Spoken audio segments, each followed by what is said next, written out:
പുതിയ വീഡിയോയിലേക്ക് എവർക്കും സ്വാഗതം. വസ്തു നമ്മൾ ഒരിക്കൽ ആധാരം ചെയ്ത് രജിസ്റ്റർ ചെയ്ത് കൊടുത്തു കഴിഞ്ഞാൽ നമുക്കത് എന്തെങ്കിലും റദ്ദാക്കാൻ സാധിക്കും. ഇനി നമ്മൾ വസ്തു വിൽപ്പന നടത്തി മുഴുവൻ പൈസ നമുക്ക് തന്നില്ല, പക്ഷേ പണം ലഭിക്കുമെന്ന ഉറപ്പിന്മേൽ അല്ലെ എഗ്രിമെന്റ് പ്രകാരം പണം പിന്നീട് തരാമെന്ന ഉറപ്പിന്മേൽ നമ്മൾ ആധാരം രജിസ്റ്റർ ചെയ്ത് കൊടുത്തു. അത്തരം സാഹചര്യങ്ങളിൽ ഈ പണം തരാമെന്ന് പറഞ്ഞയാൾ പണം പിന്നീട് തരാതിരിക്കുകയും ചെയ്താൽ നമുക്ക് ആ ആധാരം റദ്ദ് ചെയ്യാൻ സാധിക്കുമോ? സാധിക്കില്ല എന്നാണ് ഉത്തരം. എന്തുകൊണ്ടാണ് സാധിക്കാത്തതെന്ന് ഈ വീഡിയോയിലൂടെ വിശദമായി പറയാം. അതുകൂടാതെ ഏതൊക്കെ സാഹചര്യങ്ങളിലാണ് രജിസ്റ്റർ ചെയ്ത് കൊടുത്ത ആധാരം നമുക്ക് റദ്ദ് ചെയ്യാൻ സാധിക്കുന്നത് എന്നുകൂടെ നിങ്ങൾ മനസ്സിലാക്കി വെക്കുക. അപ്പോൾ ഇന്നത്തെ വീഡിയോയിലൂടെ ഏതൊക്കെ സാഹചര്യങ്ങളിലാണ് നമുക്ക് ആധാരം റദ്ദ് ചെയ്യാൻ സാധിക്കുന്നത് എന്നും, അതേപോലെ തന്നെ നമ്മൾ ഒരു ആധാരം രജിസ്റ്റർ ചെയ്ത് കഴിഞ്ഞ് ആ ആധാരത്തിന്റെ മേൽ എന്തെങ്കിലും ബാധ്യത നിലവിലുണ്ടെങ്കിൽ, അതായത് നമുക്ക് പണം തന്നു തീർക്കാൻ, വിൽപ്പനക്കാരൻ എന്ന നിലയിൽ നിങ്ങൾക്ക് വാങ്ങിയാൽ പണം തന്നു തീർക്കാൻ എന്തൊക്കെ നിയമ നടപടികളാണ് നിങ്ങൾക്ക് സ്വീകരിക്കാൻ കഴിയുന്നത് എന്ന് തുടങ്ങിയ വിവരങ്ങളാണ് ഈ വീഡിയോയിലൂടെ വിശദമാക്കുന്നത്. അപ്പോൾ ഈ ചാനൽ നിങ്ങൾ ആദ്യമായാണ് കാണുന്നതെങ്കിൽ സബ്സ്ക്രൈബ് ചെയ്യുക, ഈ വീഡിയോ ഒന്ന് ലൈക്ക് ചെയ്യുക, നിങ്ങളുടെ സംശയങ്ങൾ കമന്റായി ചോദിക്കുക. അപ്പോൾ നമുക്ക് നേരെ വീഡിയോയിലേക്ക് കടക്കാം.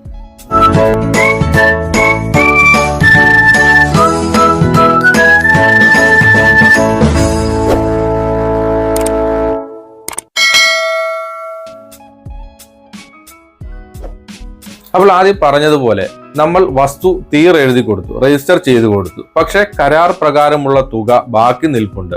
ഇത്തരം സാഹചര്യങ്ങളിൽ രജിസ്ട്രേഷൻ റദ്ദാക്കാൻ സാധിക്കുമോ?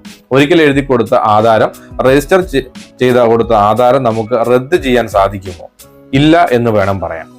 ഈ വസ്തു കൈമാറ്റം ചെയ്യുന്നത് പ്രധാനമായും ട്രാൻസ്ഫർ ഓഫ് പ്രോപ്പർട്ടി ആക്ട്, അതുപോലെ തന്നെ ഇന്ത്യൻ കോൺട്രാക്ട് ആക്ട് എന്നീ നിയമങ്ങളുടെ അടിസ്ഥാനത്തിലാണ്. ഈ മേൽപ്പറഞ്ഞ ട്രാൻസ്ഫർ ഓഫ് പ്രോപ്പർട്ടി ആക്ടിന്റെ സെക്ഷൻ 54 പ്രകാരം പരസ്പര സമ്മത പ്രകാരം വസ്തുവിന് ഒരു വില നിശ്ചയിക്കുകയും പൂർണ്ണമായോ നിശ്ചയിച്ച വില ഭാവിയിൽ നൽകാമെന്ന് ഒരാൾ മറ്റൊരാൾക്ക് വാഗ്ദാനം ചെയ്യുകയോ നിശ്ചയിച്ച വില ഭാഗികമായി നൽകുകയോ ചെയ്തതിനു ശേഷം വസ്തു കൈമാറ്റം ചെയ്തത് രജിസ്റ്റർ ചെയ്യുകയാണെങ്കിൽ അത് നിയമപ്രകാരമുള്ള വസ്തു കൈമാറ്റമായി കണക്കാക്കപ്പെടുന്നുണ്ട്. അപ്പോൾ ഇത്തരത്തിൽ നിയമപ്രകാരം പൂർണ്ണമായ ഒരു കൈമാറ്റം നമുക്ക് പണം തരാതെ വില പൂർണ്ണമായി വാങ്ങുന്നയാൾ വിൽക്കുന്നയാൾക്ക് നൽകാതെ കബളിപ്പിക്കുകയാണെങ്കിൽ ഒരിക്കലും നടത്തിയ വസ്തു രജിസ്ട്രേഷൻ റദ്ദാക്കാൻ സാധിക്കില്ല. പകരം എന്താ ചെയ്യാൻ സാധിക്കുന്നതെന്നറിയാം. പകരം ചെയ്യാൻ സാധിക്കുന്നത് നമുക്ക് ലഭിക്കാത്ത വിലയുടെ വിഹിതത്തിന് ആ ഭാഗത്തിന് വേണ്ടി ഈ വസ്തു വിൽക്കുന്നയാൾക്ക് കോടതിയെ സമീപിച്ച് ഒരു അന്യായം ഫയൽ ചെയ്ത് പണം ഈടാക്കിയെടുക്കാൻ സാധിക്കുന്നതാണ്. അതല്ലാതെ ആധാരം ഒരിക്കലും റദ്ദ് ചെയ്യാൻ സാധിക്കുകയില്ല. പറഞ്ഞുറപ്പിച്ച വില പൂർണ്ണമായും നൽകിയില്ലെങ്കിൽ പോലും ഒരിക്കൽ പരസ്പര സമ്മതപ്രകാരം കൈമാറ്റം ചെയ്ത് രജിസ്റ്റർ ചെയ്ത വസ്തുവിൽ രജിസ്ട്രേഷൻ റദ്ദാക്കുവാൻ സാധിക്കില്ല. ബഹുമാനപ്പെട്ട സുപ്രീം കോടതി പോലും പറഞ്ഞിട്ടുണ്ട്. ദഹിബാൻ വേഴ്സസ് അരവിന്ദ് ഭായ് കല്യാൺജി ബാനുസാലി എന്ന 2020 ഒരു കേസിലാണ് ഇത്തരത്തിൽ 9/7/2020 ബഹുമാനപ്പെട്ട കോടതി വ്യക്തമാക്കിയിട്ടുണ്ട്. അതുകൊണ്ട് തന്നെ ഇത്തരത്തിൽ നമുക്ക് ഒരിക്കൽ രജിസ്റ്റർ ചെയ്ത ആധാരം പണം ലഭിച്ചില്ല എന്ന പേരിൽ റദ്ദ് ചെയ്യാൻ സാധിക്കുകയില്ല. അതുകൊണ്ട് തന്നെ വാഗ്ദാനങ്ങളൊക്കെ വിശ്വസിച്ചുകൊണ്ട് അല്ലെ ബ്രോക്കറുടെ ന്യായങ്ങളൊക്കെ വിശ്വസിച്ചുകൊണ്ട് മുഴുവൻ തുകയും ലഭിക്കാതെ ഒരിക്കലും ഒരു വസ്തുവും ആധാരം ചെയ്ത് കൊടുക്കാതിരിക്കുക. അത്തരത്തിൽ കൊടുത്ത് പിന്നീട് ദുഃഖിക്കുന്നതിനേക്കാൾ ഭേദം പൂർണ്ണമായി പണം കൈപ്പറ്റിയതിനു ശേഷം ആധാരങ്ങൾ രജിസ്റ്റർ ചെയ്ത് കൊടുക്കാൻ ശ്രദ്ധിക്കുക. ഇനി ഏതൊക്കെ സാഹചര്യങ്ങളിലാണ് നമുക്ക് രജിസ്റ്റർ ചെയ്ത പ്രമാണം റദ്ദാക്കാൻ സാധിക്കുന്നത്? മുകളിൽ പറഞ്ഞ സാഹചര്യത്തിൽ നമുക്ക് ഒരിക്കലും ആധാരം റദ്ദ് ചെയ്യാൻ സാധിക്കില്ല. പക്ഷേ വേറെ ചില സാഹചര്യങ്ങളിൽ ഒരിക്കൽ രജിസ്റ്റർ ചെയ്ത ആധാരം നമുക്ക് റദ്ദ് ചെയ്യാൻ സാധിക്കും. അത് ഏതൊക്കെ സാഹചര്യങ്ങളിലാണെന്ന് നമുക്ക് നോക്കാം. പ്രധാനമായും 4 സാഹചര്യങ്ങളാണ് ഇന്ന് ഞാൻ ഈ വീഡിയോയിലൂടെ വിവരിക്കുന്നത്.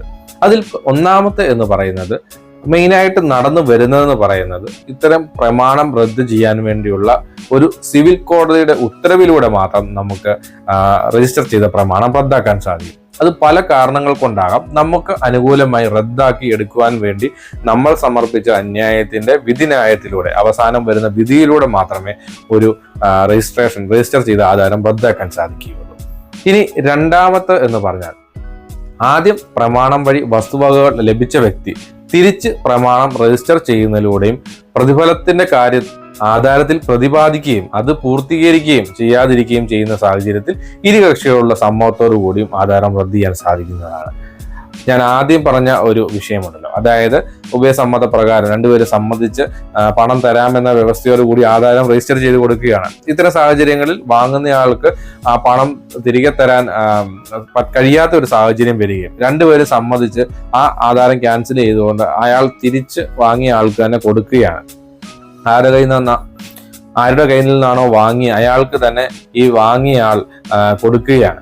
അങ്ങനെ തിരിച്ചു കൊടുത്താൽ ആദ്യത്തെ ആധാരം റദ്ദാവുന്നതാണ്. അങ്ങനെ പരസ്പര സമ്മതത്തോടു കൂടി മാത്രമേ രണ്ടാമത്തെ ഒരു സാഹചര്യത്തിൽ ആധാരം നമുക്ക് റദ്ദ് ചെയ്യാൻ സാധിക്കുകയുള്ളൂ.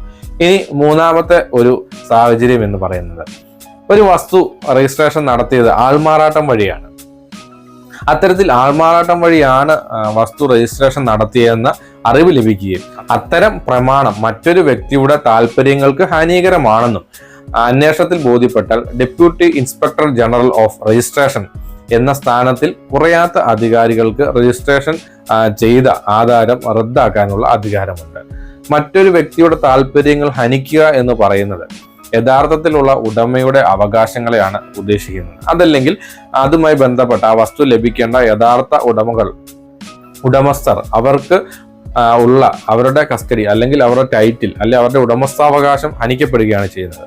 ഞാൻ അറിയാതെ എൻ്റെ വസ്തു ഞാനാണെന്ന വ്യാജേന മറ്റൊരാൾ വിൽക്കുകയാണെങ്കിൽ, അതല്ലെങ്കിൽ അങ്ങനെ ആ ഒരു സാഹചര്യത്തിൽ യഥാർത്ഥത്തിലുള്ള ആളല്ല നടത്തിയെന്ന് എപ്പോഴെങ്കിലും തിരിച്ചറിയുകയാണെങ്കിൽ ഈ പറഞ്ഞ ഉദ്യോഗസ്ഥർക്ക് രജിസ്റ്റർ ചെയ്ത ആധാരം റദ്ദ് ചെയ്യാനുള്ള അധികാരമുണ്ട്. ഇതാണ് മൂന്നാമത്തെ സാഹചര്യം. ഇനി നാലാമത്തെ ഒരു കാര്യം കൂടെ ഈ വീഡിയോയിലൂടെ ഞാൻ പറഞ്ഞ ഈ വീഡിയോ അവസാനിപ്പിക്കുകയാണ്. നാലാമത്തെ സാഹചര്യം എന്ന് പറയുന്നത്, ഏതെങ്കിലും ഒരു വസ്തു സർക്കാർ നടപടികൾ നടന്നുകൊണ്ടിരിക്കുകയാണ്, അത് ഒരു വ്യക്തിക്ക് സ്വകാര്യ വ്യക്തിക്ക് കൊടുക്കുന്ന നടപടികൾ നടന്നുകൊണ്ടിരിക്കുകയാണ്, എന്നാൽ നടപടികൾ പൂർത്തീകരിച്ചിട്ടുമില്ല. പക്ഷെ തിടുക്കപ്പെട്ട് ആധാരം രജിസ്റ്റർ ചെയ്യപ്പെടുകയാണെങ്കിൽ കലക്ടറുടെ റിപ്പോർട്ടിന്മേൽ രജിസ്ട്രേഷൻ IG-ക്ക്, അതായത് ഇൻസ്പെക്ടർ ജനറലിന് പ്രമാണം റദ്ദ് ചെയ്യാൻ സാധിക്കുന്നതാണ്. ഇത്തരത്തിൽ 4 സാഹചര്യങ്ങളിൽ മാത്രമേ നിലവിൽ ആധാരം രജിസ്റ്റർ ചെയ്തത് റദ്ദ് ചെയ്യാൻ സാധിക്കുകയുള്ളൂ. ഇനി കുറച്ചധികം സാഹചര്യങ്ങളിൽ കൂടിയുണ്ട്, പക്ഷെ അത് പ്രസക്തമല്ല. നിങ്ങൾ കമന്റ് ചെയ്യുകയാണെങ്കിൽ, ആവശ്യപ്പെടുകയാണെങ്കിൽ അവയും മറ്റൊരു വീഡിയോയിലൂടെ ചെയ്യുന്നതാണ്. അപ്പോൾ നിങ്ങൾക്ക് ഈ വീഡിയോ ഉപകാരപ്പെട്ടു എന്ന് വിശ്വസിക്കുന്നു. ഇത്തരം ഉപകാരപ്രദമായ അറിവുകൾ തുടർന്ന് ലഭിക്കാൻ ഈ ചാനൽ സബ്സ്ക്രൈബ് ചെയ്യുക. നിങ്ങളുടെ സംശയങ്ങൾ കമന്റായി ചോദിക്കാവുന്നതാണ്. ഈ വീഡിയോ ഒന്ന് ലൈക്ക് ചെയ്തേക്കുക. പുതിയ നിയമപരമായ അറിവുകൾ ഉൾക്കൊള്ളിച്ച മറ്റൊരു വീഡിയോയുമായി വരും വരെ ബൈ. Thank you.